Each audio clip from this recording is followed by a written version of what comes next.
Hey Bad Company, today we're going to be ranking all the prefix legendary modifiers for weapons in Fallout 76. This means we're just going to be looking at the 22 first star effects that can currently spawn on weapons in game. Now obviously certain effects are better on certain types of weapons, so you always have to consider the weapon that the effect spawns on, along with the build you're using, in order to truly calculate what effects will be best for you. Additionally, this list was created by me, and is essentially my own opinion on the legendary effects, which does mean that it is objectively correct, and if you disagree with a single word of it, then you're clearly wrong and need to change all of your opinions to match mine. With that said, let's get onto the list, starting with the worst legendary effect, Nocturnal. It shouldn't be a surprise to anyone that Nocturnal is the worst effect you can possibly get. Having a gun that deals reduced damage half the time you use it isn't worth dealing a tad more damage at midnight. If the damage stayed at base during the day, then maybe Nocturnal could have some real use, but in a multiplayer game where you can't sleep through the days, it just turns the effect into a punchline. Like literally, I've got more use out of the effect as jokes in a video than I ever actually have in game. Nocturnal deserves to be at the bottom, it's trash. That's right Nocturnal, you're trash. I don't care that you're a Daedric Prince. As a legendary effect, you're the absolute worst, and that hood is doing nothing to hide your bald spot. Alright? Nocturnal isn't the only weapon that can be worse than a non-legendary version though. Bethesda was also kind enough to grace us with BERSERKER'S. This effect increases damage the lower your damage resistance. Similar to Nocturnal, it can also reduce the damage though, this time if your damage resistance is too high. This makes it so the tougher you are, the less damage you'll be dealing, which is less than ideal. As damage resistance is something players can actually control, it does make it possible to use Berserkers effectively, albeit by sacrificing all of your damage resistance and likely forgoing some very good legendary armor pieces. If you want a real challenge from 76, then giving Berserker's build a go could be fun, but it's not an effect to seek out for any other reason. In at the 20th slot is STALKER'S. A 100% VATS accuracy boost sounds pretty nice, but when it only works outside of combat and costs 50% more action points, it turns from nice to niche. Back in Fallout 4 I played around with this effect, trying to get it to work with various different builds. The best I could do was to make a sniper build that was only half as accurate in VATS as manually aiming would be. This effect would be fine without the drawbacks, making you a deadshot in VATS, but instead it makes it seem like your character is terrified of the fight and gets winded just from pulling the trigger. At 19 we have the first effect which I class as more of a positive than a negative, Assassins. Previously Assassins weapons were designed to be used in PvP, giving a small boost to damage against other players. Recently this changed and Bethesda made it so that Assassins would work against all humans, something I was asking for since Wastelanders was announced. With this change the effects suddenly have some real worth, granting you greater damage against Blood Eagles, a common enemy within the game. That said, it is only a 10% boost, which really isn't a game changer. If you're still working on the early levels of your build, then by all means, use an Assassin Legendary that you find, but if you're over level 50, then you probably should have moved on to something better by now. For the 18th place, Suppressors. A Suppressor's weapon will reduce enemy damage by 20% for 3 seconds after you hit them with it. I do like the idea behind this effect, especially as a support mechanic where weaker players can support the big damage dealers by debuffing the enemy, and this is something that can prove helpful in big boss fights like Scorched Earth.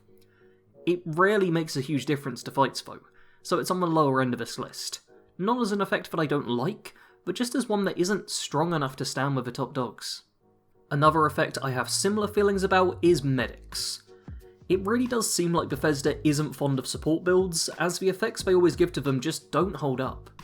Healing your team with VATS crits is nice if you're very much a VATS based build, but actually managing to use this effect to keep yourself and your team alive isn't easy. Most of the time it works out better to just have an effect that kills the enemy quicker so they stop shooting at you. After all, the best defense is brutally murdering anything that comes near you.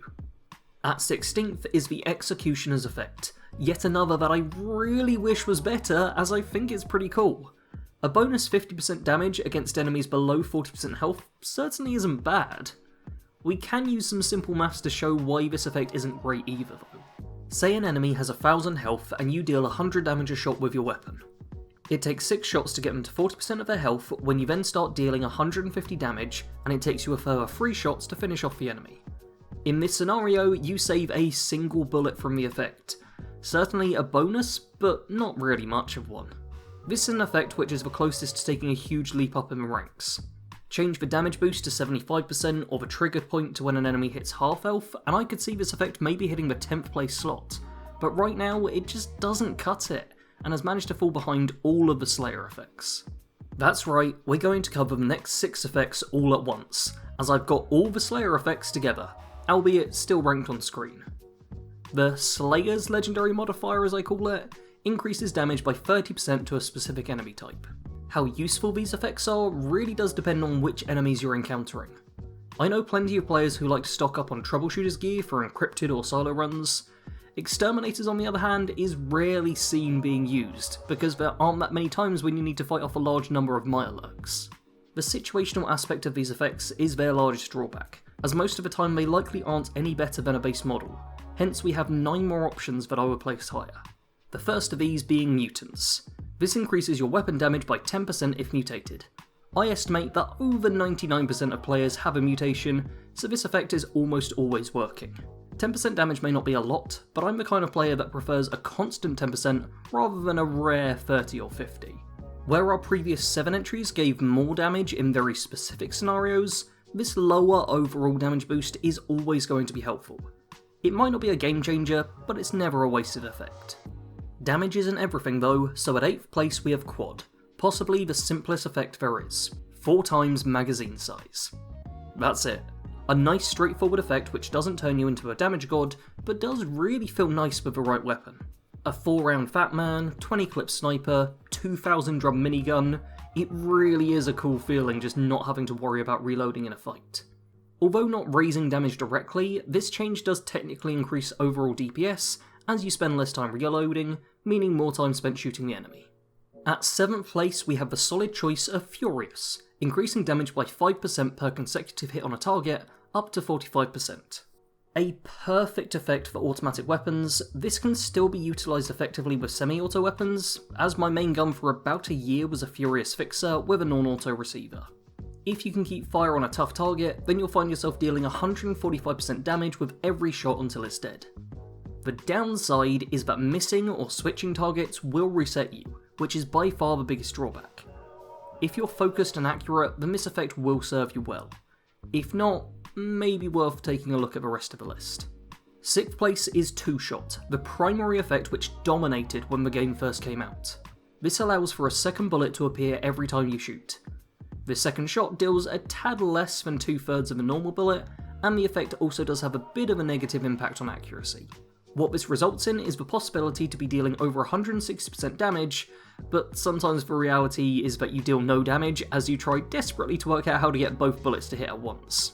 At close range and against large targets, this is one hell of a legendary effect, but if being a precise killer is your concern, hopefully the next effect is more your speed. We start our top 5 with Instigating. Double damage to targets at full health. Perfect for snipers and solo players, used correctly this effect can make you a one-shot wonder. In an ideal world, you'll be starting every fight with a 200% damage bullet. But we don't live in an ideal world, nor do we play in one. 76 is a multiplayer game, so you'll often find yourself fighting alongside other players, who will land stray bullets on your target, halving the damage you would deal. Even without others around, plenty of the enemies in-game can end up hurt from fights with other NPCs, or bad pathing causing them to wander off a large drop. As a sniper player at heart, Instigating is the effect I always wish I was using, but sadly it just can't consistently match up to the remaining entries. At 4th place we have Anti-Armor, an effect which allows your weapons to ignore half of the physical and energy damage resistances that your enemies have. The actual damage increase this yields your weapon does change depending on the enemy, but in general terms, the tougher the enemy, the better their resistance is, making this effect better against the hardest enemies that you might normally struggle with, while the enemies that were already easy to defeat still are. There is a downside to this effect though, that being that it doesn't properly stack with Tank Killer or Stabilized. These perks both add on armor penetration to your weapons, but the bonuses you gain from them are halved when wielding an anti-armor weapon, which I personally think is a real shame, as these are 2 of my favourite perk cards. We're in top 3 territory now, looking at the effects that are the best in the game. At 3rd place, we have Junkies. This legendary modifier will grant your weapon an extra 10% damage for each addiction you have, maxing out at plus 50% with 5 addictions.